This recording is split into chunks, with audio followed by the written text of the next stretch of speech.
పండ్లు పాలు కూరగాయలు బడి పిల్లలకు కొనుక్కున్న కూరగాయలకు కూడా బడి పిల్లలకు కొన్న బట్టలకు కూడా పైసలు కట్టలే. అరే అమ్మ గీ పిల్లలకు కట్టలేదని చూస్తే ఇదే కాదు, ఎక్కడ చూసినా పనులు చేసిన వాళ్ళకి పైసలు ఇవ్వలే. సర్పంచులకు బకాయి పెట్టి చాలా మంది పాత సర్పంచులు ఉండొచ్చు, ఈడ ఉన్నారా? మీ మీ మీ టర్మ్ అయిపోయినా కూడా మీ అప్పులు 100 కోట్లు 1000 కోట్ల రూపాయలు అప్పుండేనా? సర్పంచులు ఆత్మహత్యలు చేసుకోలే. నేను వచ్చినాక మొన్ననే కదా సర్పంచులు అయింది. మరి ఈ 30 నెలల నుంచి సర్పంచులు రోడ్ల మీద ఎక్కి ధర్నాలు చేసిరు, ఎంపీటీసీలు ధర్నాలు చేసిరు, జెడ్పీటీసీలు ధర్నాలు చేసిరు. మా బిల్లులో వస్తలేవు అని. బకాయి పెట్టిందేమో బకాసూరుడు, కట్టె పాపమేమో నా మీద పడ్డది.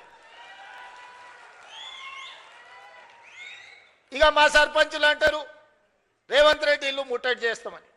సంతోషం, రాండి, వస్తే సాయి వస్తావు, టిఫిన్ పెడతా. నేను ఎప్పుడైనా ఎవరినైనా రానియలేదా? నేనేమన్నా ఫామ్ హౌజా? ఇనుప కంచెలు వేసుకొని లోపల ఉన్నానా? నేను ఎప్పుడన్నా 10 ఎకరాలలో 2000 కోట్లతోని ప్రగతి భవన్ పేరు మీద పెద్ద గడి నిర్మించుకుంటే గద్దరన్న పోతే ఎర్రటెండకు 4 గంటలు గేట్ కాడ కూర్చోబెట్టారు.